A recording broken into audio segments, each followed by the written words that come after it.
Hello everyone. On behalf of Kamdhenu Gau Seva, today I will be talking about Indian cow.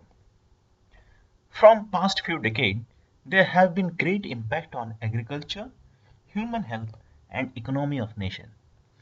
You must be thinking how these things are related to cow. But at the end of this presentation, you will be having answer to all your questions. Talking about Kamdhenu, the name which we are using for this project, has lot of spiritual value, also called as Surabhi and mother of all cow. She is worshipped in many temples and many houses, and she emerged from Samudra Manthan. She provided her honor with all his desires. That was something about Kamdenu. Let's talk something about Sun, who is source of all power and energy. You might be shocked to know that cow is only animal which has Surya Ketu Nadi, vein connected to sun passing through her backbone. Therefore, cow's milk, butter and ghee has golden hue. This is because Suryaketu vein on interaction with solar rays produces gold salt in her blood. These salt are present in cow's milk and cow's other bodily fluids. It's not only the milk but even the urine and manure have their special importance. Cow's urine is a natural pesticide and cow's manure is natural fertilizer and good enough to avoid any artificial pesticide or artificial fertilizer, both of which are extremely harmful for the farm soil and degrade soil quality over the time. Buttermilk, which is again a derivative of cow's milk, is a very effective weedicide. Compare this with the farmer today who spent thousands and thousands of rupees on artificial fertilizer and chemical pesticides, which not only make the food unhealthy but also make the soil unproductive over the time. Cow's milk is complete food in itself, and the antibodies found in its milk enhance the immune system. Today, when 70% of diseases have their basis in high cholesterol level, it has been proved that cow milk fat has HDL cholesterol, which is beneficial and reduces the bad cholesterol level in the body. Indian cow milk is one of the most sattvic drink and emits the suitable vibration of divine energy. Thus, when we have sattvic food and drink, the purification of the whole body takes place. Due to this, there is a positive transformation of our thoughts as well. Gau and Ganga both have essence of each other in them, as water of river Ganga never gets bad. Similarly, urine of Vedic cow, again, I will say Vedic cow never gets bad. This thing is absent in non-Vedic cow. For your satisfaction, you may try this at home and put Ganga urine of Vedic cow and urine of non-Vedic cow in three different bottles. After some time, you will notice that urine of non-Vedic cow gets bad. But even after years and years, the water of holy river Ganga and the urine of Vedic cow will be in the same state. Vedic cow urine destroys many diseases and purifies both human body and mind. Thus, mental diseases does not persist. It is very beneficial to fight against cancer as well. It's not only the cow urine, but even the cow dung has its own importance. Cow dung is an agricultural fertilizer and it avoids any type of artificial fertilizers. Dried cakes are used as fuel. Cow dung is also used in biogas, which can provide electricity to many villages. In cold places, cow dung is used to line the wall of rustic houses as a cheap thermal insulator. There are many other benefits of the products of the cow. I have not covered all because if I will think to cover all, it may take few days to sum up all of these. Let's go back to history. Let's talk something about the Mughal Empire when it came to India. Babur tells his son that Humayun should respect the sentiment of Hindus and hence should not allow the cow to be sacrificed or killed anywhere in the Mughal Empire. The day any Mughal Empire ignores this, the people of India will reject him. Many other Mughal emperors like Akbar, Jahangir, Ahmad Shah had banned cow slaughter in their kingdom. Hyder Ali and Tipu Sultan, who ruled the Mysore, which is in Karnataka, had made cow slaughter as beef eating a punishable offense, and the crime would be punished by cutting off the hands of the person who committed the crime.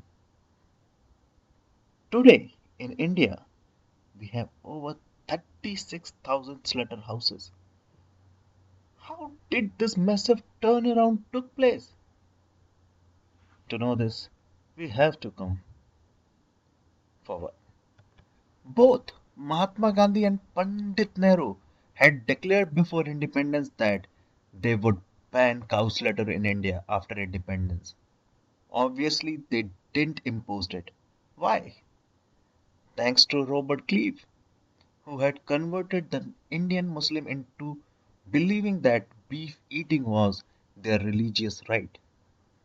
You might be interested to know something about Robert Clive. He was founder of the British Empire in India, who was twice the governor of Bengal too. On entering India, he was amazed to see the success of the agricultural system here. He went on research and tried to find the reason. What is the reason behind this huge success of Indian agriculture? And discovered the root, the holy Indian cow. The entire Hindu lifestyle revolved around this animal, not just religiously, but socially. Cow was the integral part of Hindu family, as was any other human member in the family. He even found that in many places the total number of cattle was more than the number of humans living there. Ancient Indian used cow urine, buttermilk, and manure, not artificial chemical and pesticides. Artificial pesticide also kills the useful microbes in the soil. So then farmer also became forced to use artificial fertilizer because plants are not naturally able to absorb the nutrient from the soil. So the artificial pesticide kick in various cycle where the soil quality is constantly degraded. After all, the trees in the forest grow healthy fruits without the need of any artificial fertilizer. So Robert Clive decided to break the backbone of agriculture in India. The holy cows have to be targeted, and thus he opened the first slaughterhouse of cow in India in 1760 at Kolkata. It had a capacity to kill 30,000 cows per day. And anyone can guess within a year's time how many cows would have been killed? And within a century, India had a very little cattle left to sustain its agricultural need. And Britain, as an alternative, started offering artificial manure. And in this manner, urea, phosphate started getting imported from England. Indian agriculture had started becoming dependent on West invented artificial product and was forced to give up homegrown natural pesticides. Guess what? Till 1760, most of the India had banned not only cow slaughter, but also the prostitution and drinking wine was also banned as well. Robert Clive made all three legal and removed the ban. Now, the British had hit two birds with a single stone by this move. The first was to break the backbone of Indian agriculture? And second, well, obviously, Hindus did not work as a butcher at the slaughterhouses opened by the British. And of course, the British were well known for their divide and rule policies, which they practiced throughout their kingdoms. So, what did they do? Well, they hired Muslim as a butcher, and this was done in almost every slaughterhouse they opened. And they slowly pushed the Muslims into the believing that beef eating was their religious right. What the Mughal Empire had banned had been turned into the practice by the British Empire. What Baba and Akbar termed as a crime was converted into the norm by Robert Clive. And today, the soil of India is filled with artificial fertilizers and pesticides, while the holy cow cries in the slaughterhouses. While there were over 70 breeds of cow during the time of independence. Sad to know, today we are only left with 33 breeds. Just guess what happened to the man who started all this? Robert Cleve. He became addicted to drug, later committed suicide by stabbing himself with a penknife after being unable to withstand the pain caused by the illness of the drugs. There is already a law in the constitution. If you will read article 48 of Constitution of India, it clearly says organization of agriculture and animal husbandry. The state shall endeavor to organize agriculture and take steps for preserving and improving the breeds and prohibit the slaughtering of cow and calves. But due to politics, they are creating this issue as a vote bank and not banning the cow slaughtering in the nation, due to which the health of human being is getting impacted, the agriculture is getting impacted, the economy of the nation is getting impacted. Nations like Cuba and Iran have banned the slaughtering of cows. But sad to say, India is not in the list. Only few states of India where constitution is followed. Earlier, cow used to get all respect they deserve, due to which all the products from them were having all positive source of energy. Extraction of cow milk was done only once the newborn member had her share.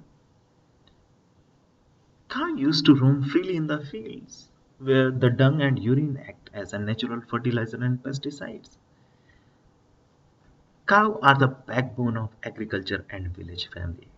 Cow milk and its derivative are the best source of vitamins and nutrients for newborn kid, and it's very closely resembled to the mother's milk. Everything which comes out of them was good for mankind and helped human life, and that's the reason we worship them and call them as a mother cow.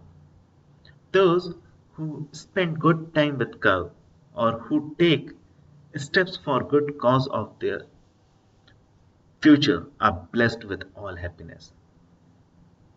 If the old tradition of respecting this divine animal will be back, any soil will become fertile and all life will get cherished.